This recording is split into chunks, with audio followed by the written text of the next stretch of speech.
खुलुमबाय बेयो बड'लेण्ड इंखं टेलिभिजन दिनै 7 जुलाइ 2022 बृहस्पतिबारखालि सानसेनि बरादखौ नोंथांनि खाथियाव लाबोदों आं सदानन्द दैमारिया।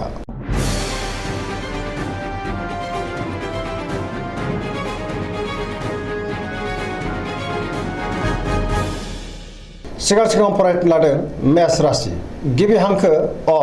ल। दिनैनि साना जोबोर मोजां, बयजोंबो गोरोबनो रोंगोन, समाजाव लोगो लेवा बांगोन, गोजोन आरो गाहाम थासारिखौ दिनै मोननो हागोन, जेरावबो देरहासार जागोन, मावनो लानाय खामानिखौ थि समावनो आरो गोरलैयैनो मावफुंनोबो हागोन। गोसोखौ दिनै जोबोर गोजोननाय मोनगोन, देहाया मोजाङै थागोन, बहानिफ्रायबा मोजां खौरां फैनोबो हागौ, रांखावरियाव दिनै जोबोर मोजां, गोबां धोन आरजिनो हागोन। बेफार फालांगियावबो जोबोर मोजां मुलाम्फा मोनगोन, आयाबो बांगोन, सोरबा लोगोनिफ्राय थोजासे हेफाजाबखौ मोननो हागोन, न'खराव दिनै बिसि फिसायनि गेजेराव अननानै फैगोन, बिमा बिफानि बोर मोनगोन, बहाबा थांनांगौब्ला दिनै जोबोर मोजां आरो मोजाङैनो हान्थिनोबो हागोन, गुबुननि गोसोखौ गोरलैयैनो बोनोबो हागोन, गोसोनि बोलोआ बांगोन, समाजावबो दिनै मान मोननो हागोन। लाइमोनफोरा जोबोर मोजां खौरां मोनगोन आरो गोसोआ दिनै जोबोर रमान्टिक जागोन।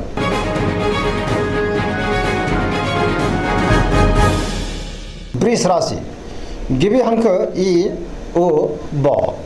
दिनैनि साना मोजां आरो गाज्रिनि गेजेरजों बाबेरलांगोन, गोजोननि आंखाल जानोबो हागौ, गोसोखौबो दिनै जोबोर लोरबां मोनगोन, मावनो लानाय खामानिखौ मावफुंनो हागोन, समाजाव मान मोनगोन, रांखावरियाव मोजां, नाथाय अब्लाबो खरसायाबो बांगोन, बेफार फालांगियाव मोजां होनजायो, न'खराव दिनै बिसि फिसायनि गेजेराव एना एनि फैनोबो हागौ, देहाया बारा मोजां थानाय नङा, गोबां रोखोमनि देहायारि जेंनाजों मोगा मोगि जानांनो हागौ, गोसोनि साननायफोरा देबर नांगोन आरो जिंगायाबो बांनो हागौ।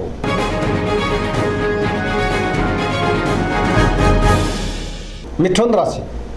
गिबि हांखो क स। दिनैनि साना जोबोर मोजां, गोबां बिथिङाव जाफुंसार जानो हागोन, गुबुननि अनसायनायखौ मोननो हागोन, मोनफ्रोमबो बिथिङाव दिनै गोसो दुंगोन, गोसोखौ दिनै जोबोर गोजोननाय मोनगोन, जेरावबो सांग्रां जानोबो रोंगोन, देहाया मोजाङै थागोन, रांखावरियाव दिनै जोबोर मोजां, आयाबो बांगोन, बेफार फालांगियाव जोबोर मोजां होनजायो, न'खरावबो दिनै अनलायनाय फैगोन,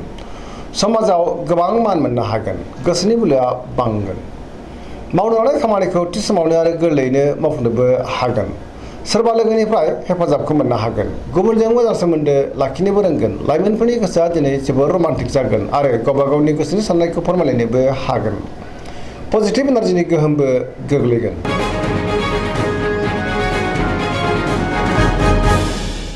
कर्कट राशि गिबि हांखो ड ह। दिनैनि साना जोबोर मोजां, सोरबा लोगोनि हेफाजाबबो मोननो हागौ, गोसोनि साननायफोरा जाफुंगोन, गोसोआव पजिटिभ साननाय फैगोन, गोथों आरो गोग्गो साननो रोंगोन, गियाननि आंखाल जानाय नङा, मावनो लानाय खामानिखौबो थि समावनो आरो गोरलैयैनो मावफुंनोबो हागोन, रांखावरियाव जोबोर मोजां, मोननो गोनां धोनखौ दिनै मोननो हागोन, बेफार फालांगियाव जोबोर मोजां, आयाबो बांगोन, न'खराव दिनै अनलायनाय फैगोन, देहाया मोजाङै थागोन, गोसोखौ जोबोर गोजोननाय मोनगोन, गुबुननि हेफाजाबखौ दिनै मोननो हागौ, समाजावबो मान मोनगोन, फरायसाफ्रा फरायनायाव मोजां फिथाइ मोननो हागोन आरो गोसोआबो दुंखांगोन, लाइमोनफोरनि गोसोआ दिनै जोबोर रमान्टिक जागोन।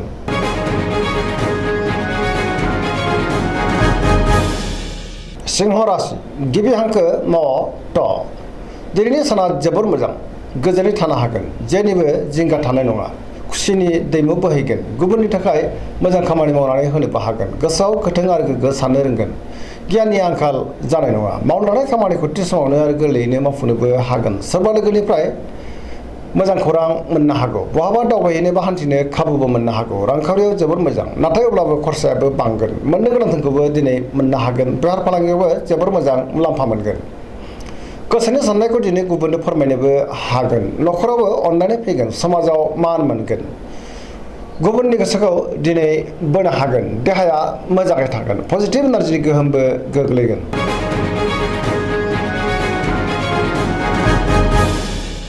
कन्या राशि गिबि हांखो प ट। दिनैनि साना बारा मोजां नङा, सुथुरनि गाज्रि नोजोर गोग्लैनोबो हागौ, गोसोनि बोलोआ लोरबां जागोन, गोसोआव नेगेटिभ साननाय फैगोन, गोथों आरो गोग्गो साननो रोंनाय नङा, गियाननि आंखाल जानोबो हागौ, रांखावरियाव मोजां, नाथाय अब्लाबो खरसायाबो बांगोन, बेफार फालांगियाव मोजां होनजायो, देहाया दिनै बारा मोजां थानाय नङा,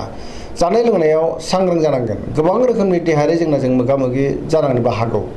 न'खराव दिनै अनलायनाय फैगोन गोबां खामानियाव दिनै मुखुबबो थागोन सोरजोंबा रायखोमा जानोबो हागौ सांग्रां जानाया गाहाम गोसोखौ दिनै जोबोर गुलुं गुजुं मोनगोन नेगेटिभ एनार्जिनि गोहोमबो गोग्लैगोन सेंग्रा सिख्लाफ्रा गुबुननि थाखाय नाङा फाङा जेंनायाव गोग्लैनांनोबो हागौ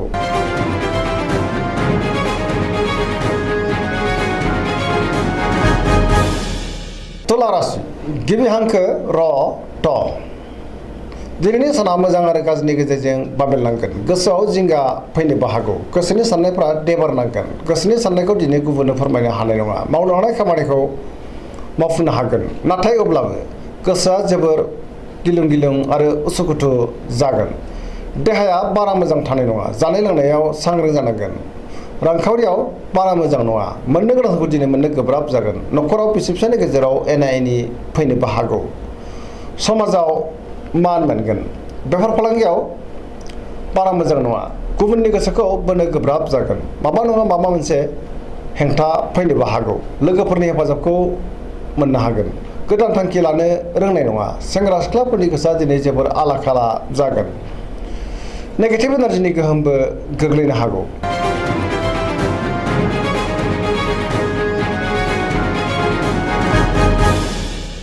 वृश्चिक राशि गिबि हांखो न स दिनैनि साना जोबोर मोजां सोरजोंबा बाख्नाय जानो हागौ गोसोखौ दिनै जोबोर गोजोननाय मोनगोन समाजावबो लोगो लेवा बांगोन सोरबा गोजान लोगोजों बहाबा लोगो मोनज्लायनोबो हागौ गोसोआव गोग्गो आरो गोथों साननाय फैगोन मावनो हानाय खामानिखौ थि समावनो आरो गोरलैयैनो मावफुंनोबो हागोन गोसोनि साननायफ्रा मोगथाङाव जाफुंगोन गोसोनि बोलोआबो बांगोन समाजाव दिनै गोबां मान मोनगोन न'खराव दिनै अनलायनाय फैगोन रांखावरियाव मोजां अब्लाबो नाथाय खरसायाबो बांगोन बेफार फालांगियाव मोजां होनजायो देहाया दिनै मोजाङैनो थागोन गुबुननि हेफाजाबखौ मोननो हागोन फरायसाफ्रा दिनै फरायनायाव गोसो दुंखांगोन आरो मोजां फिथाइ मोननोबो हागोन लाइमोनफ्रा जोबोर रमान्टिक जागोन आरो गावबा गावनि गोसोनि साननायखौ फोरमायलायनोबो हागोन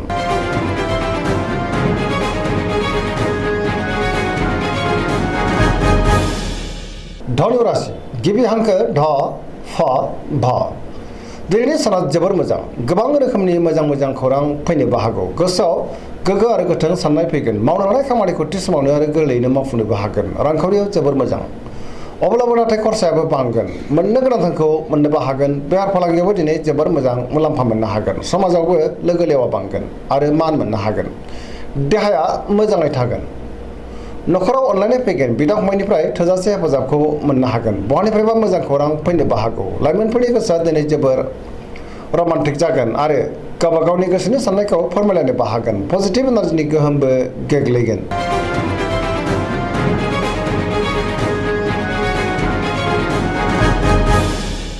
मकर राशि गिबि हांखो ख ज दिनैनि साना बारा मोजां नङा गोसोआव गोनो गोथो साननाय फैगोन नेगेटिभ एनार्जिनि गोहोमबो गोग्लैनो हागौ गोसोनि बोलोआ लोरबां जागोन गावनि गोसोनि साननायखौ दिनै गुबुननो फोरमायनो गोब्राब जागोन गोसोनि साननायफ्रा देबारनांनो हागौ रांखावरियाव मोजां आयाबो बांगोन मोननो गोनांखौबो दिनै मोननो हागोन बेफार फालांगियावबो मोजां होनजायो गुबुनजों मोजां सोमोन्दो लाखिनो गोब्राब जागोन मावनो हानाय खामानिखौ मावफुंनो हागोन गोदान खामानियाव आखाइ होजेननो हागोन न'खराव बिसि फिसायनि गेजेराव अननानै फैगोन बिदा फंबायनि हेफाजाबखौबो मोननो हागोन देहाया नाथाय बारा मोजां थानाय नङा गोबां रोखोमनि देहायारि जेंनाजों मोगा मोगि एबा खस्थ' मोननांनोबो हागौ सेंग्रा सिख्लाफ्रा गावबा गावनि गोसोनि साननायखौ फोरमायलायनो हागोन फरायसाफ्रा फरायनायाव गोसो दुंखांगोन आरो मोजां फिथाइ मोनगोन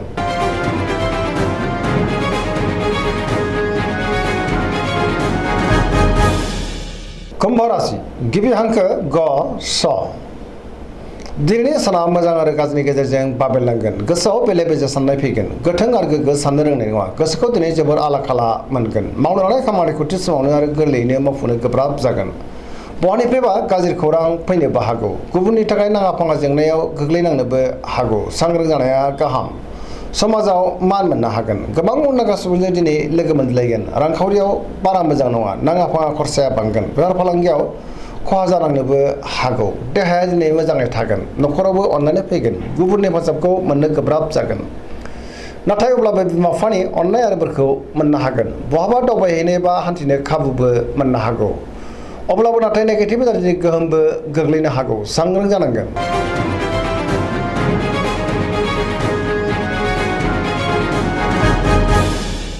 मीन राशि गिबि हांखो ड स दिनैनि साना जोबोर मोजां गोग्गो आरो गोथों साननो रोंगोन गियाननि आंखाल जानाय नङा जेरावबो सांग्रां जानो रोंगोन गोसोखौ जोबोर गोजोननाय मोनगोन गोसोनि बोलोआ बांगोन मावनो लानाय खामानिखौ थि समावनो आरो गोरलैयैनो मावफुंनोबो हागोन गोदान खामानियाव आखाइ होजेननोबो हागोन गोसोआव पजिटिभ साननाय फैगोन गावनि गोसोनि साननायखौ दिनै गुबुननो फोरमायनोबो हागोन देहाया मोजाङै थागोन अब्लाबो नाथाय जानाय लोंनायाव सांग्रां जानाया गाहाम रांखावरियाव जोबोर मोजां होनजायो आयाबो बांगोन बेफार फालांगियावबो जोबोर मोजां न'खराव दिनै अनलायनाय फैगोन सोरजोंबा बाख्नाय जानोबो हागौ गोसोआव पजिटिभ साननाय फैगोन लाइमोनफोरनि गोसोआ दिनै जोबोर रमान्टिक जागोन आरो गावबा गावनि गोसोनि साननायखौ फोरमायलायनोबो हागोन फरायसाफ्राबो दिनै फरायनायाव गोसो दुंखांगोन आरो मोजां फिथाइ मोनगोन पजिटिभ एनार्जिनि गोहोमबो गोग्लैगोन गोसोनि साननाय आरो लुबैनायफ्रा दिनै मोगथाङाव जाफुंगोन दिनैनि राशि फरायनाया एसेनोसै जोबनायाव बेखौनो खावलायो जाहाथे नोंथांमोना सानफ्रामबो जोंनि बे बड'लेण्ड इंखं टेलिभिजनखौ नायबाय थायो आरो साबस्क्राइब खालामो लोगोसे लाइक खालामो आरो शेयार खालामो एसेनोसै गोजोन्थों।